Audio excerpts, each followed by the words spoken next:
Most people don't actually have a money problem. They have a spending in the moment problem. Like you're fine most of the time, but then you see something. It feels like a good idea, and next thing you know, you've spent a few $100 without really thinking about it. That's exactly what the 1% rule is designed to fix. So here's the idea. The 1% rule means if something costs more than 1% of your yearly income, you don't buy it straight away. You just pause. That's literally it.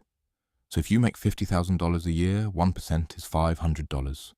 Anything over $500, you don't impulse it.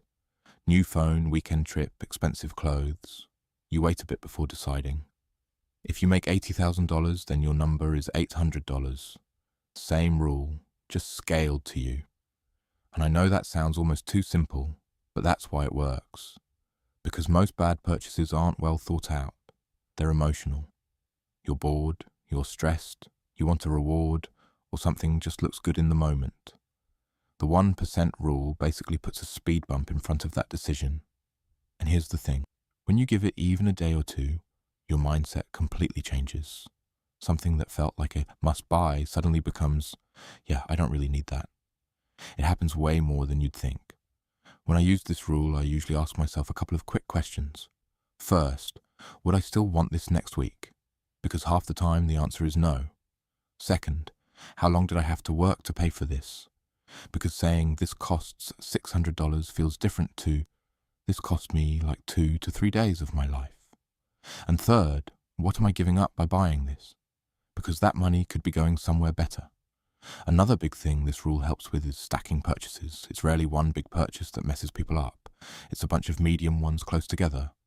You buy one thing, then another, and suddenly you've blown a couple grand without even noticing. This slows that whole cycle down. And just to be clear, this isn't about never buying anything. If you wait a few days and you still want it, and it fits your budget, go for it. The rule isn't there to stop you. It's just there to make sure you actually mean it when you spend. You can also tweak it. If you're trying to save hard, maybe make it 0.5%. If you're doing well financially, maybe it's a bit higher. The exact number doesn't really matter. The habit does.